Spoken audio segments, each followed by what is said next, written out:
不对？最容易疏忽保养就是夏天，刮了就多，然后如果造血能力来不及充盈心脏所需，那夏天过去之后就容易生病，怕寒，或者是夏天过后容易肠胃机能的问题、肺部的问题。所以夏天喝很多啊，立马想要喝姜茶，早上起来哦，那一杯空腹那一杯非常重要。我举个例哦，我举例一个概念，大家去今天是我们这一学期最后一堂，我觉得要帮大家整理一下养生的一个概念哦。你有没有觉得我们住在这海岛型气候的台湾，你拿喙焦，你很口渴，你喝了冰水，会积喙焦哦？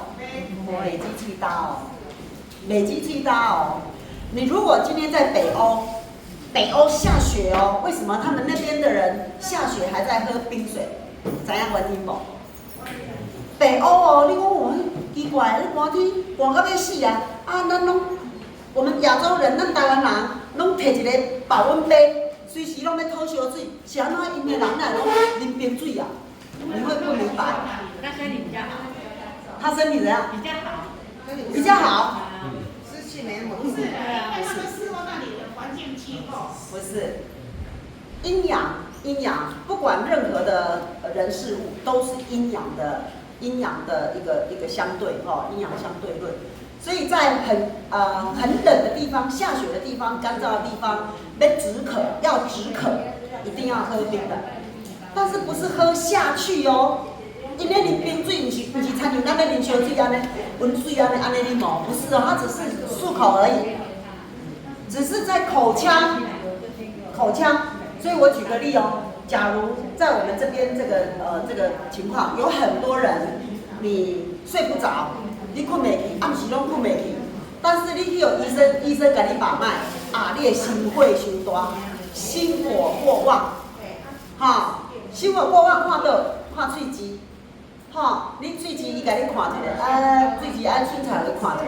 医生就讲你心火过旺啦，胃火嘛伤大啦，所以你歹困啦，你规头脑筋里面全部都是五西啦、公西啦他可能会开一些药给你，中药让你去抓或者是直接什么科学中药。那西医直接他这个看不懂的啦，西医这个看不懂，直接就吃药的啦。中医把完脉说你的五行失调然后他给你的药一定是消炎的。中医给你的药一定是凉的、寒的、降温的、降火的、降温的。那其实那个需要药吗？我告诉你一个概念，那个不需要药，你只要在那几天，你只要要用餐之前，甚至有些人严重到吃袂落，因为胃火心火太旺，然后吃袂落，拢无胃口。你只要让他含一口冰水，漱口之后再漱一次，2口之后你肚子就饿了，不是叫你吞落哦，漱口而已哦，你用冰水漱口，肚子就饿了。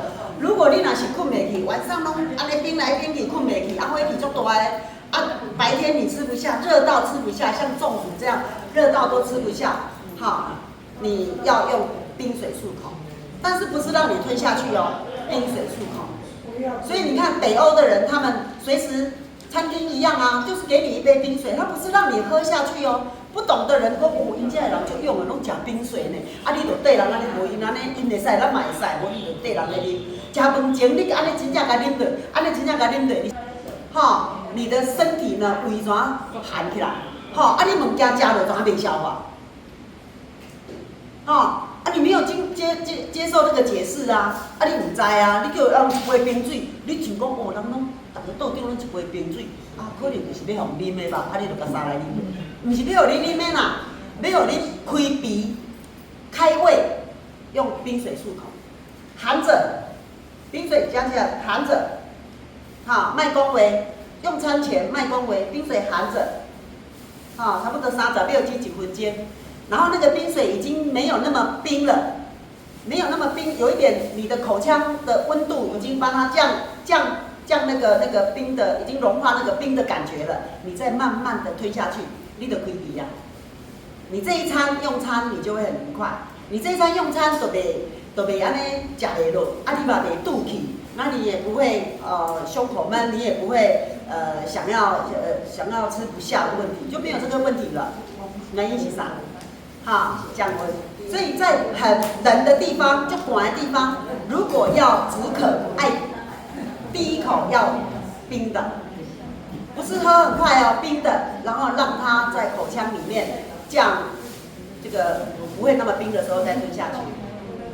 安尼怎样？然后可是哦，相反的哦，在海岛型气候的台湾跟泰国、菲律宾有热无？好，真正热天，你若足喙干，你袂使食冰水哦。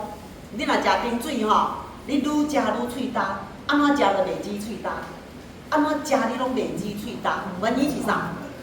哈，热。当我们外面的体表感觉很热。就是我们体内的热度已经出来了，我们体内要补热度。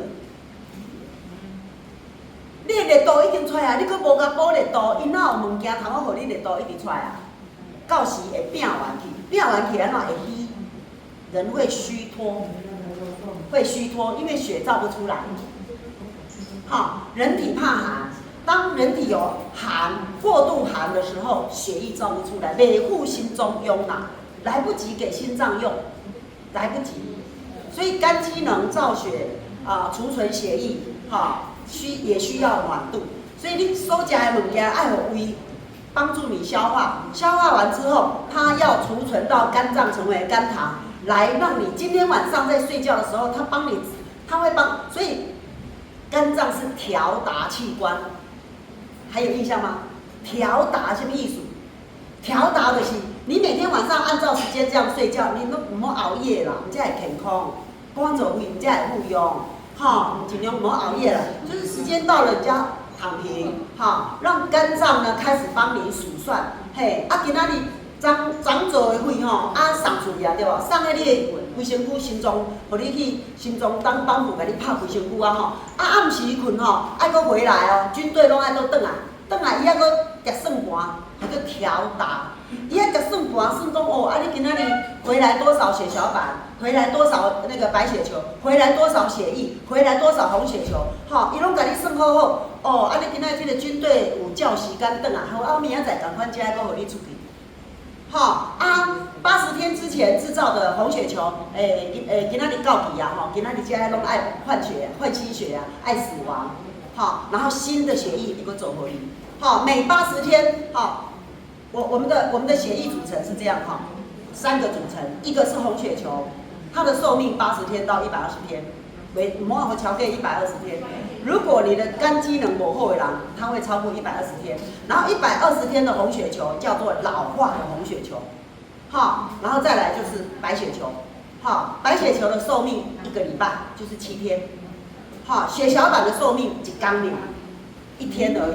这3个的组成就是我们的血液的质量，所以肝脏叫做调达器官，伊就是咧甲你算。所以每天如果你讲足暗的，那么搁熬夜，1天无要紧，2天无要紧，你若定安尼，它会乱掉，时间拢也无转来。我昨送出去的军队拢无搁转来，我安怎奥子伫咧倒位去啊？那拢无转来，它无法调达，伊无法度，有的将军嘛，有的将官嘛。在体内，它叫将军之官嘛，所以伊就无法度甲你派军队搁出去啊，伊就无法度军队要安怎派，军队是啥？血就是伊的军队，所以为什么爱早困？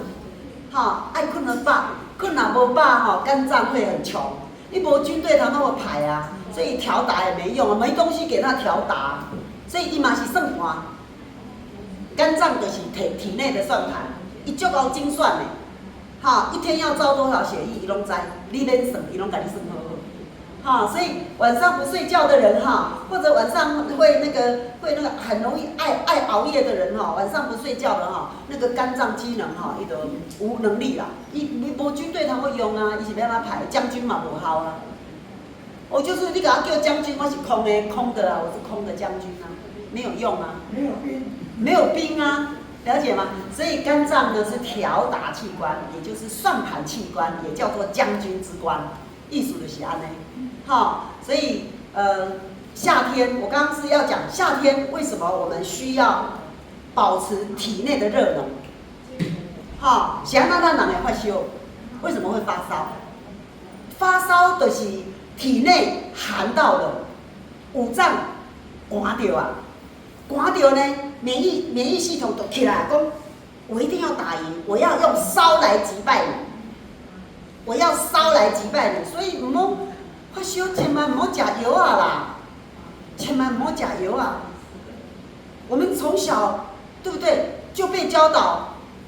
有病就看医生，可是我们从来没有被教导什么是病，什么不是病，什么是你的免疫军队正在帮你打仗，你就把免疫军队给击退了。他起来要打仗，你就把他击退了。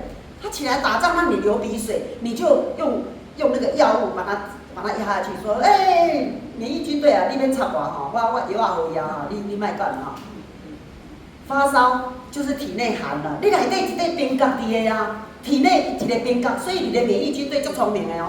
好，我现在用烧来击退你，所以千万不要用药啊让我们退烧。发烧只一个方法就让你一定退烧。大椎、耳尖，这三个各刺一小洞，我一点还有老米一小洞，它有出口了就退烧了。把它刺一下。对，刺一下，好。有出口了就退烧，哪怕是婴儿那个玫瑰疹啊，那个5、6岁的小婴儿，别样讲啊，发烧哦，唔好讲有来上课就唔好讲安尼做啊。我们以前是不懂，对不对？哈，咱的顶台嘛不懂，所以呢，咱发烧伊就甲咱抱去诊所啊，药啊食了哦，无烧，看到安尼后面这拢无烧啊，欢喜啊，啊就好像觉得哦退烧了。啊，其实我们的体内怎么样？体内被打败了。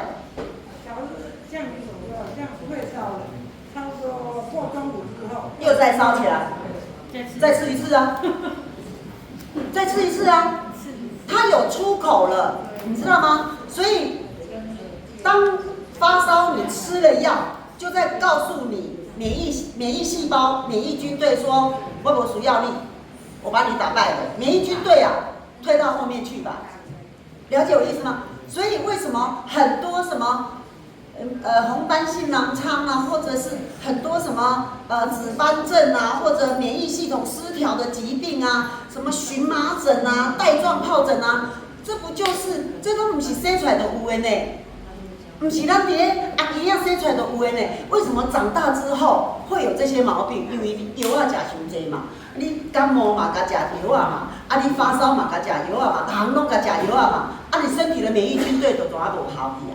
你就讲啊，这个人都不需要我，那我就摆烂了，我就摆烂了嘛。你要让你的免疫军队足强的，不要用药物伤害他，不要再这样了。对哦，发烧3个穴位，好，放血片嘛，家里没放血片没关系嘛。我举个例啊，我女儿哈，在日本我在日本那个女儿已经去了16年了，她已经在日本16年，她也嫁给日本人了，离家新花嘛，对吧？她刚去第二年，还在读书，在日本念大学。有一天我正在上课，我在那个时候我还在光明班上课，因为我在社大17年了，所以我在光明班上课，那个班是5点的。突然接到一通电话，我想说，通常我的电话呢，大部分打给我的，所以他打给我的时候，我心里想，这个时间里有人打给我，一定不是第一个不是不寻常，要不就是这个不是学员。可是既然会打这个通道，那就有关系的，对不对？所以我就拿起来看，好，女儿，你知影我咧上课啊？伊哪会即阵敲我？好，我就甲听一下，我就跟学员讲说，等一下一定有紧急的电话，我就拿起来就听了。就听了之后呢，听到微弱的声音，妈妈，我现在我知道你在上课，但是我不得不打这个电话，因为我发烧3天了，我没办法去学校，那我都没去上课，然后很微薄的心跳声的声音跟我说，妈妈，我不知道还有没有机会见到你，对不对？但是我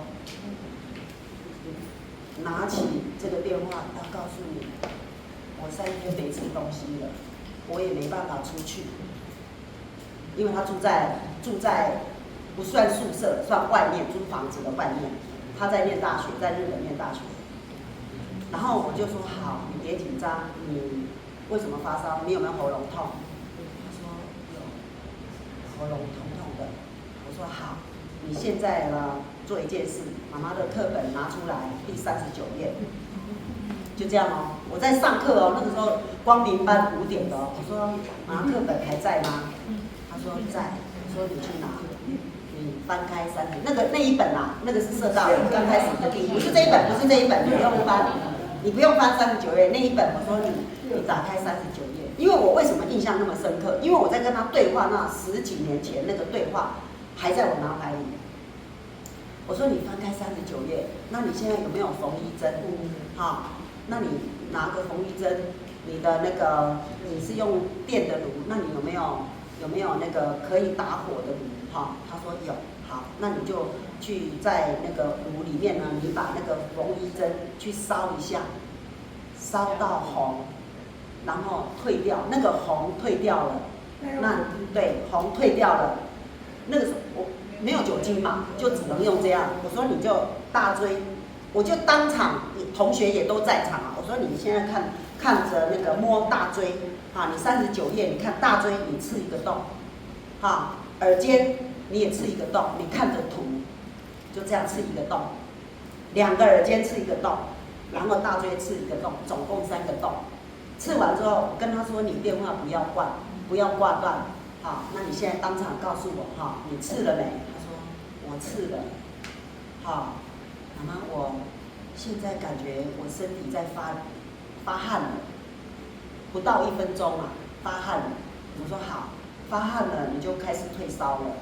我说啊，你怎么现在才打给我？啊，我想说应该会好，好，可是我有吃药，但是也没好。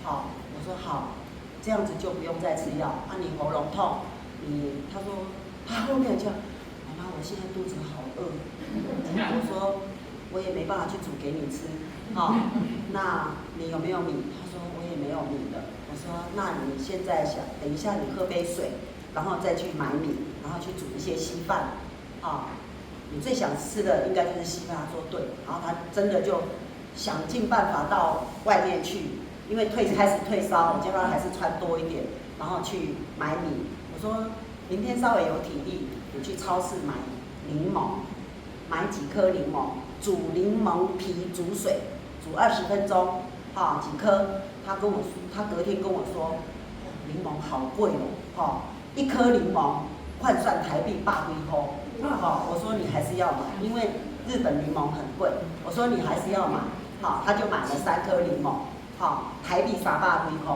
好，换算，好，然后我说你还是要煮，他煮来喝，3天内他就好了，好，当天。我说等妈妈9点会下课，我那个时候5点嘛，我说9点会下课，好，我就不用主动来，你主动，因为我怕我打给你在睡觉，你主动，你还没睡你就主动打给我，好，我9点5分我就接到他电话了，好，他就跟我详细的说，我就详细的在问他，好，我就告诉他你要喝柠檬皮煮水，然后怎么样你就好了，好，所以这样的经验他就会处理发烧了，哦，你敢知影这10几年来。伊搁伫咧伊的环境的周边的人，佫会甲伊教呢，吼，发烧唔好食药啊，安尼就好啊，佫会甲伊教，吼，对不对？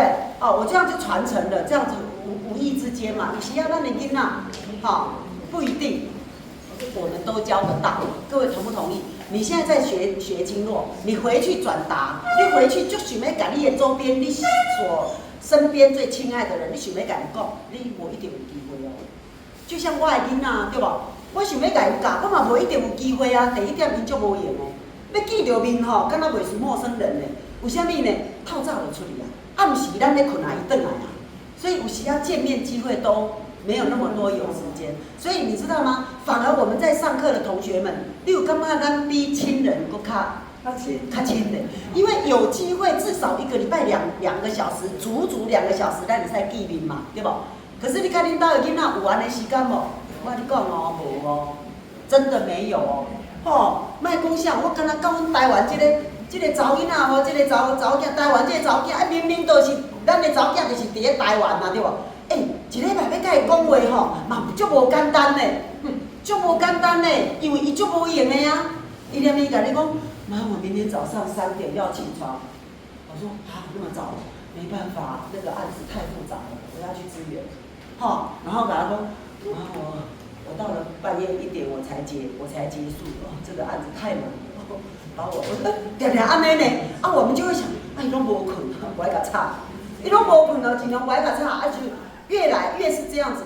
明知他是我们家人，我们就想要甲他讲，你要怎样，你要怎样，可是要抓到机会还真不容易哦。伊若无问题甲你问，你要抓到机会教他还真不容易哦。有没有发现？所以，亲爱的，我们在同一班，你知道吗？我1个礼拜每个地方都有不同的，每一天有不同的班级，我都觉得每一班的同学们吼，咱拢足亲的呢。因为咱一礼拜至少2点钟，大家吼，你问我，我问你，安尼对不对？所以咱话讲袂完嘛，有感觉无？有足亲的无？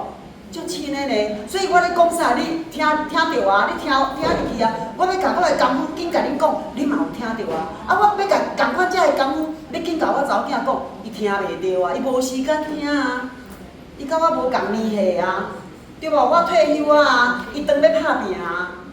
伊即摆当咧拍拼啊，对不？所以无共，所以真的是，这就是因缘啊，一切都因缘啊，就祝福就好了。可是你自己的小孩，有时候我们所学的，要跟他解释，他有时候啊，对啦，所以一切因缘，所以免烦恼讲，老师我甲你讲，我常来听人安尼讲，老师我甲你讲，哎哟，阮兜的吼，足歹沟通的啦。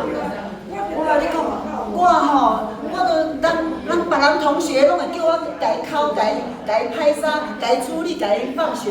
啊，若阮兜迄个吼感冒吼，安尼扫干安尼啦，我想要甲放啊，要甲用吼，伊走哪飞啦？伊讲迄种歹沟通的啦，要安怎？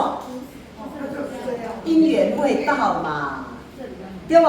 因缘未到，莫免讲啊，他会有他的贵人啦，有理无？他一定有他的贵人啦。祝福就好，对吧？祝福就好啊。好，我拄仔是为着要讲啥，讲遐尔济啊。为着要讲姜茶，对吧？为着要讲，愈热的天气，你愈爱顾你的体内造血能力。人体只要寒，造血能力就减半。血液造不出来，走不出回来，就开始就虚弱。所以到了这个夏天一过，你会发现那鱼累累呀。啥啊鱼累累呀？夏天才拄过，哪会鱼累累呀？为什么？吼，汗流伤济嘛，啊你内底搁寒嘛，无甲伊补回，汗就是啥？汗就是血嘛。汗的前身就是血液啊，你体内的血嘛，血饼伤济出去啊，啊你做袂赴伊用啊，做袂赴通伊流汗啊，所以夏天更不能缺喝姜茶哦。可以喝几包啊？可以喝几包？1、2包都 OK 哦。秋天哈，1天1包就好。秋天早晨1包就好。夏天多少包都可以。啊？一直打喷嚏，夏天吗？我跟你讲，一直打喷嚏有很多因素。好，夏天我们可能会开冷气，冷气的出口一出来，如果冷气没有清洁，出来就会过敏。所以开冷气的时阵哈，上好5分钟避掉了，避开啦。在车里面准备开冷气嘛，是爱避开啦，开5分钟才去哩啦。你要知道，那冷气里面，冷气孔里面就侪拢软互你输去。就容易过敏。这不是全部哦，这是之一而已，过敏之一而已啊，空气中嘛，好，还有一直打喷嚏也是体寒嘛，体寒就容易打喷嚏啊，这个都可能之一，原因之一 ，OK 吗？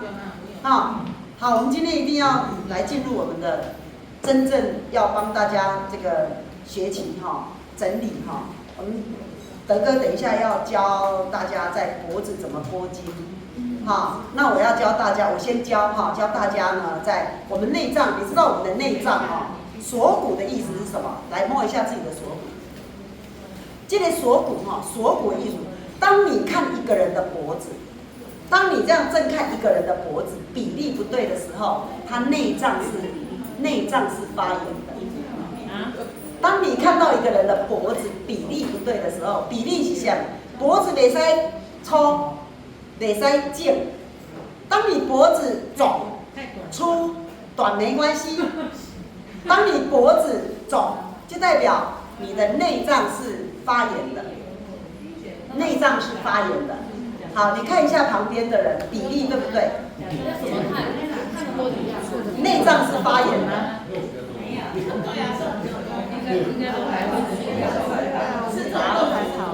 那个，我看一下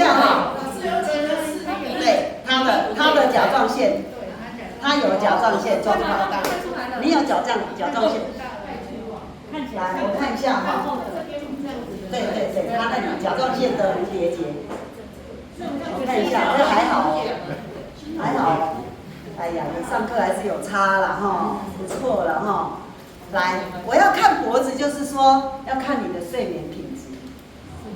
对，反而是美丽的美丽的睡眠品质不是很好，但是呢也不是很差的啦应该说这一班还可以，我觉得他的睡眠品质也不是很好。那个橘真的睡眠品质也不是很好。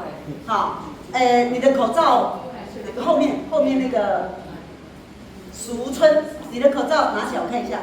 好，来淑春好，现在有进步了，淑春的有进步了。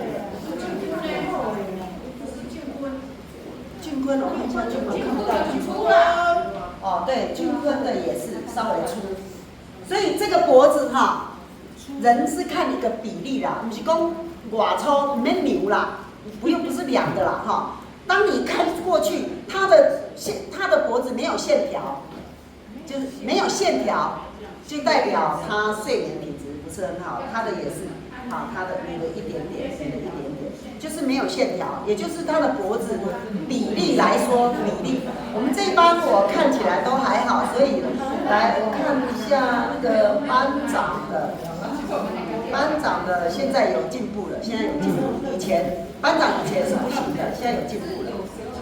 好，来脖子代表什么？全身上围的所在，敢若嘴，你知无？就敢若嘴，你知无？瓶颈。所有的内脏器官，所有的精血，精血都要经过脖子来到脑部，都要经过脖子才能充盈脑部。脑部是人体总指挥中心，总指挥内脏的总指挥来个家，不管内脏都一条筋，所以哪怕肝经只走到这里，可是它内线是走到头的一直到眼睛肝经一直走到眼睛哪怕肾经只走到这里枢府穴，可是呢它是通达到这里通达到耳朵、头顶跟耳朵所以所有的精血都爱经过脖子。当脖子出的时候，都是缓慢那个气血缓慢的，所以也见这里面呢，里面是发炎的，内底细胞是发炎现象的，所以这个地方很重要。今天是这学期的最后一堂课，一定要教你们拍打这里，把这里拍开。这个所在拍开有很多的问题会得到缓解，比如说过敏。过敏呢跟什么有关系？过敏直接就是跟肺有关系，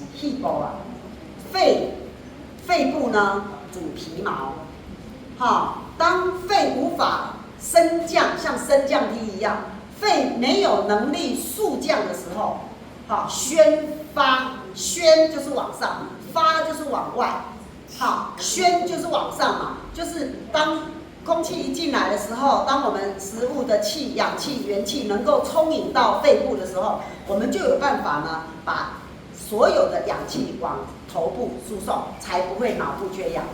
发呢，就是当有汗的时候，就热的时，咱爱知影，就热的时，我是安那会出汗，跟肺有关。我今仔寒的时，我知影讲门跟康爱紧保护啊，爱穿衫，跟肺有关。宣发，宣就是你知影迄个馒头咧吹馒头的时，是毋是一个面粉？面粉你甲放喺人绳内底，即马甲挂甲扛咧，迄人绳啊，人绳知影吼？人绳就是蒸笼，蒸笼甲扛咧火甲开开，伊即马滚的时迄个面粉是毋是会膨起来？叫宣。宣发起来，发就对啦。宣，宣你的脑部才不会缺氧。发宣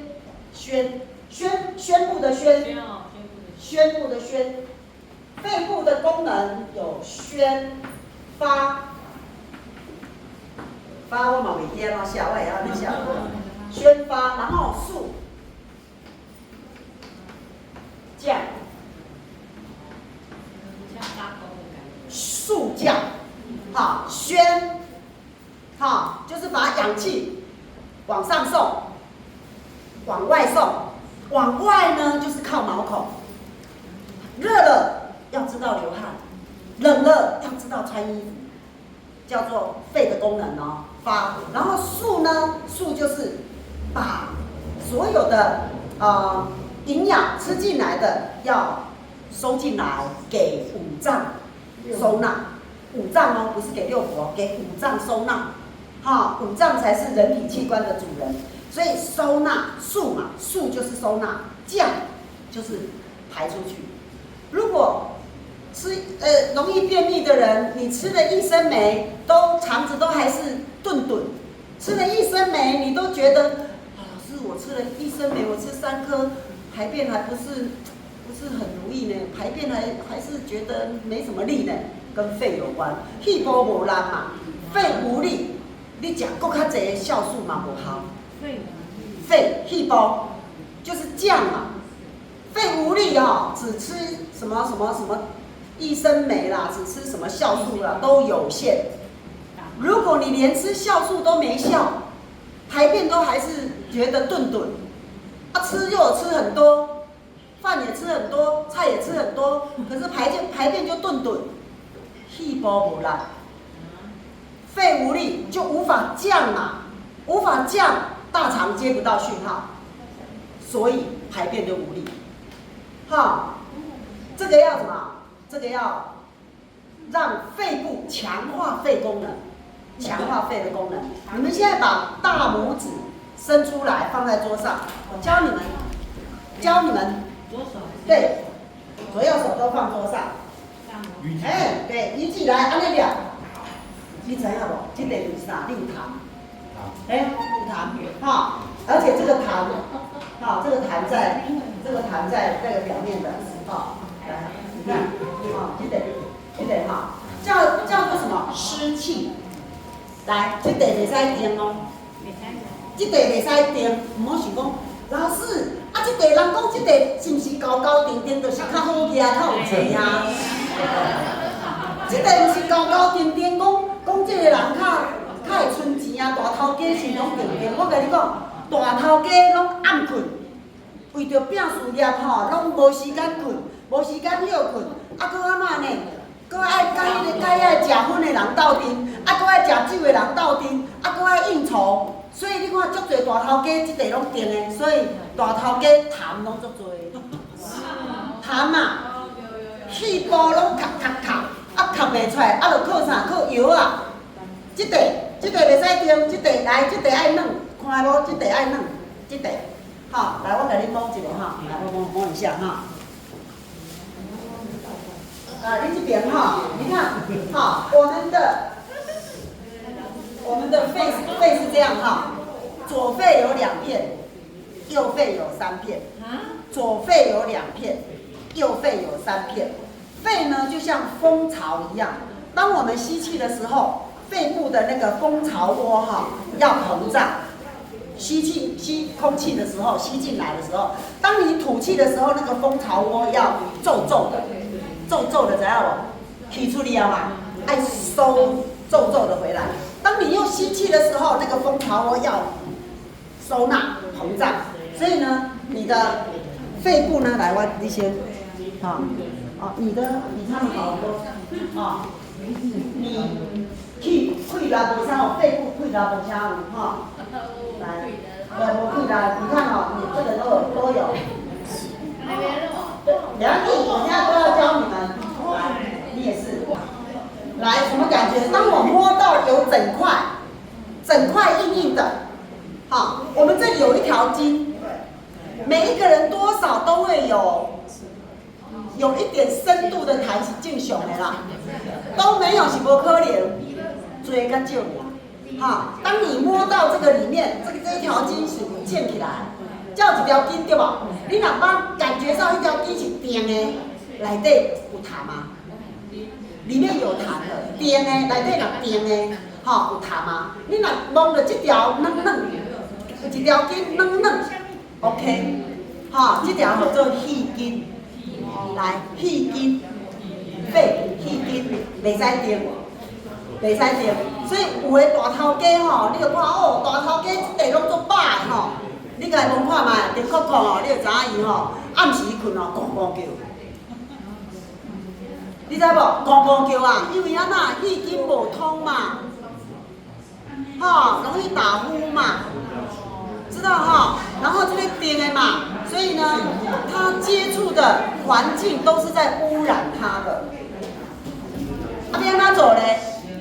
你让他走，我先找一位，我来做 model， 看一下。你说紧紧的，有一条筋啊。这一条筋就安尼无，来安尼，你莫安尼牵，你安尼甲抓起来。那抓会起来就还可以，那抓袂起来就较无好。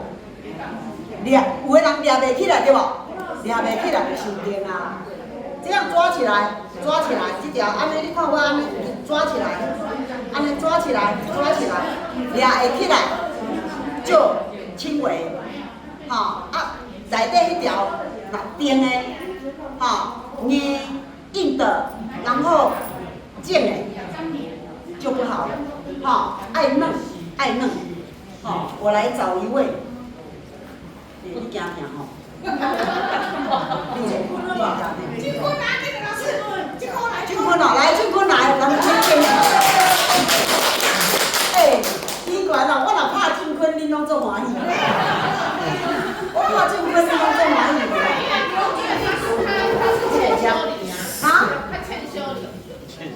俊坤，你戴口罩，我要拍你前面。你没谁有口罩来？谁有口罩？谁有口罩？我有，我刚才也有口罩。一个口罩。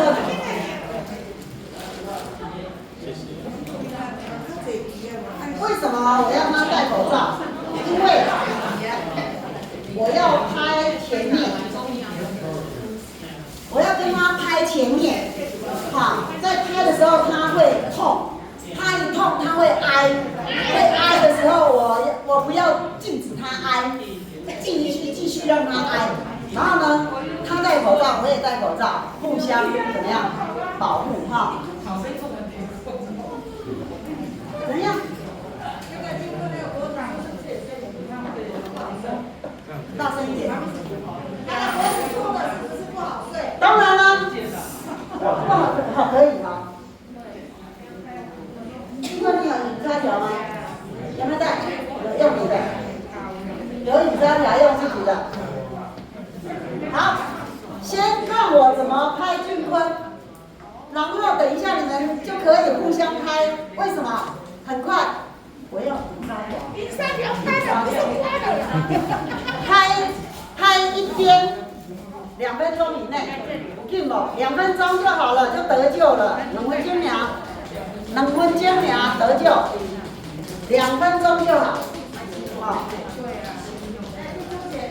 好，我现在摸他的锁骨哈，你们用远远看就好了，摸他的锁骨。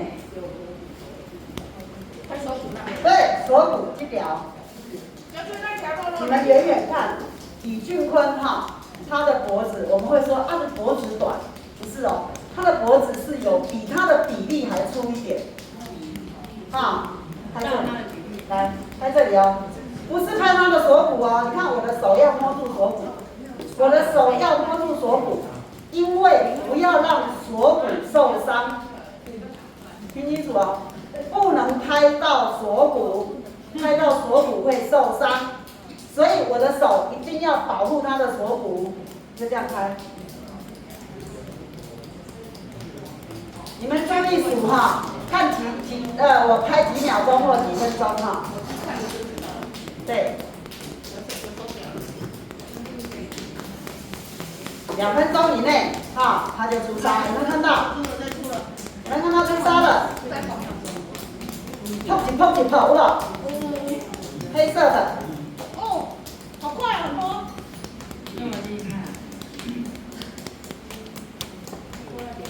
痛了，对不对？会痛吗？经过。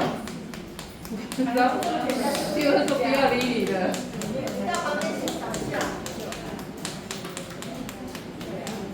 好，有没有看到？就这样，就这个锁骨哦。有些男生的锁骨比较高，女生的锁骨比较低。哈，你看这样子拍出来，就这样哈。我现在呢加强一下他的肩膀。拍出来这样就可以了。对，这样就可以了。针对于5脏6腑所有的湿气。哦，拍湿气。对。全身的湿气就对。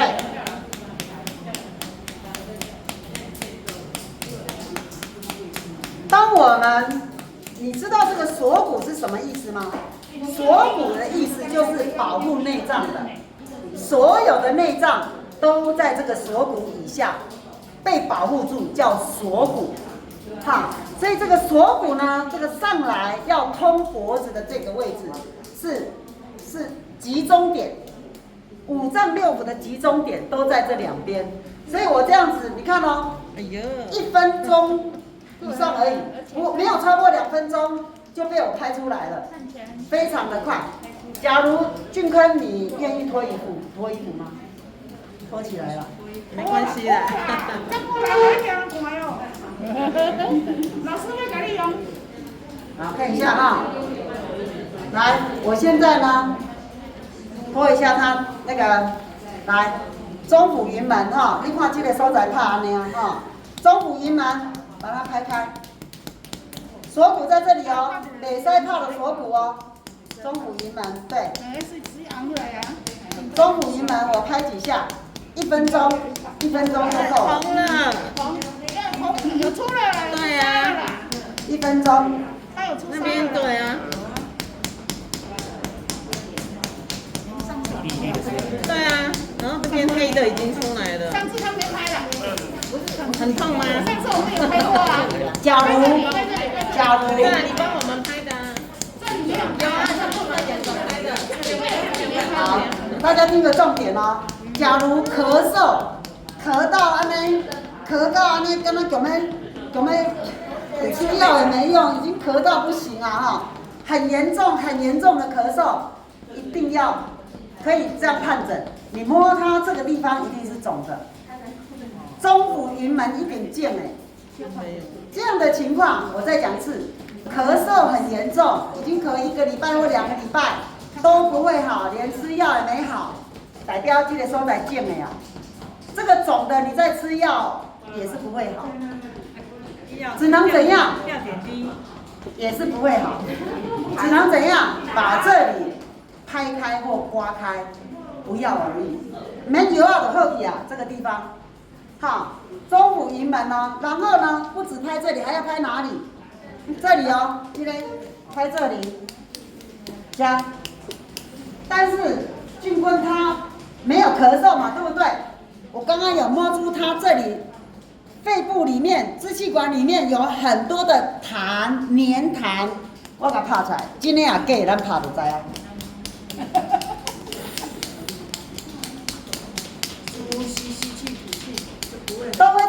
哦，在这两边压，这个跟这个。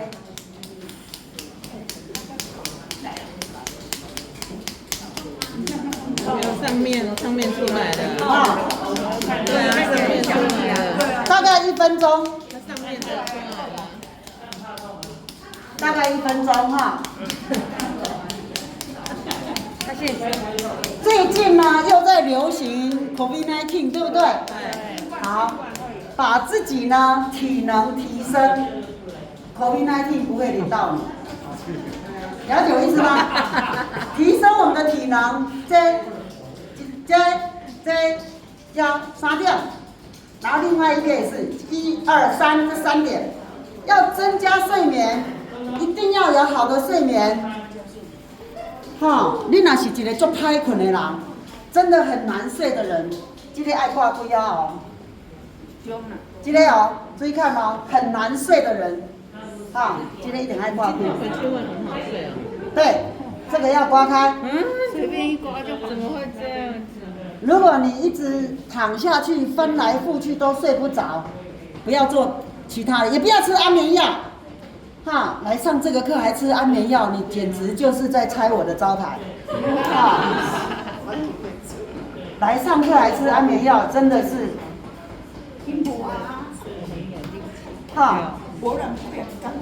安尼挂开，对。好可怕哦。刮到什么？你看，有无？对，它是那边。男生的肋骨较低啊，对吧？对。刮到这里鸠尾穴。看哦。你看那刮得很好，你看看，整个都凹进去。我跟你讲，进会好不好睡，家有灾啊。不好睡。不好睡啦。这叫昏睡，细胞膜修复。昏睡。昏睡，有很多人说好睡，其实是昏睡。昏睡是因为太累啊。对，太累。来。这么恐怖。看一下。这个。这很正常啊，每个人。这个地方开了，因为你他的那个能量可以上去了，他的头脑是清醒的。到了晚上该睡觉，一躺下去就疲劳，就睡觉了，细胞就会正常修复了。好，1点、2点、3点，这3点针对咳嗽，然后呢寒气多、湿气重，检查这里。检查这里来，你今麦搁摸看卖，拄啊摸，甲今麦无共。刚刚自己有摸吗？不见了，对不对？他自己讲了，不见了，拄啊我才摸。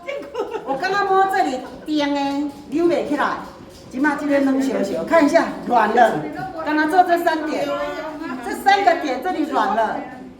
你看，伊这个嘛还佫真大乳哦，但是是软的哦，软的哦。跟这边比较呢？来。你摸看嘛，两边不一样。哎呦，哎呦，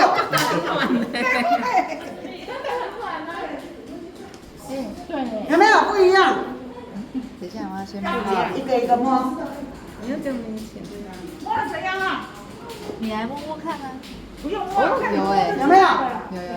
摸了才知道啊。这里没东西，那边这里看起来小红，对不对？这个小红气啊，它这个皱皱的啊。对啊。这个亮亮的。你看哦，你看这地还个电的有无？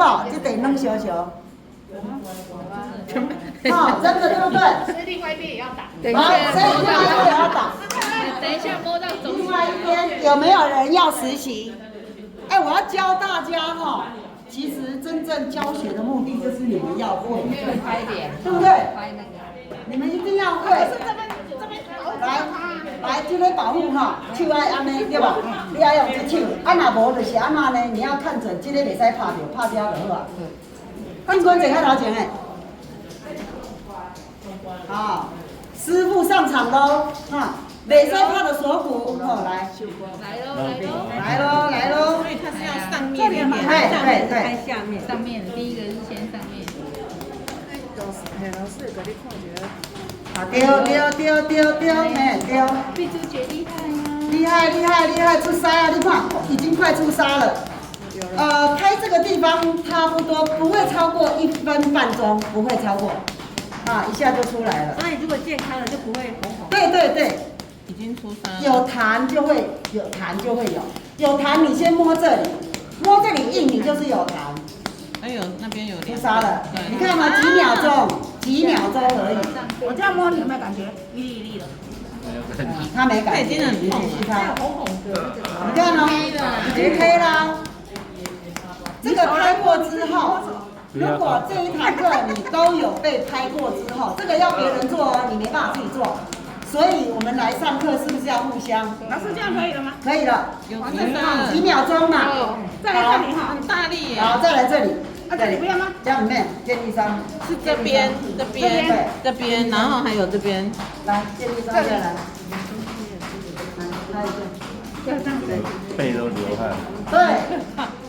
等一下他拍完这里，你们再摸他的这个手哈，冷嫩体啊，啊，哎，锁骨比较，我等下我可以，我没有放。对，不能拍到锁骨，所以要看准锁骨，会痛啊，会很痛啊，怎样？会受伤，骨头会受伤。哦，啊，你看碧珠姐现在在拍这个位置，这个位置就是化痰的，化咳嗽的，化痰。痰不要堵到我们的气管，也出来了。这个地方，所以如果一个人正在咳嗽，等你扫到袂离，扫到安尼药啊拢无效，唔好去吃药啊。好啊，既然这样，干嘛去尝试吃药呢？药根本连一口都不要吃，一粒都不要吃，直接打这里就好了。那个确诊之后都不会出不少。对，拍一拍，好，自己拍这里就自己拍这里。这里如果有人可以帮你，这个地方是最重要，这个地方，因为这里呢强化你的所有脏腑功能。老师这里也要哈。啊，要来这里要横的，对。你看哦，出来。对，锁骨，我现在摸住锁骨了。你们一定要没有了，保护没有到那么高了。了解吗？保护锁骨哈。好，已经会拍的人赶快互相去拍，抓紧时间，赶快。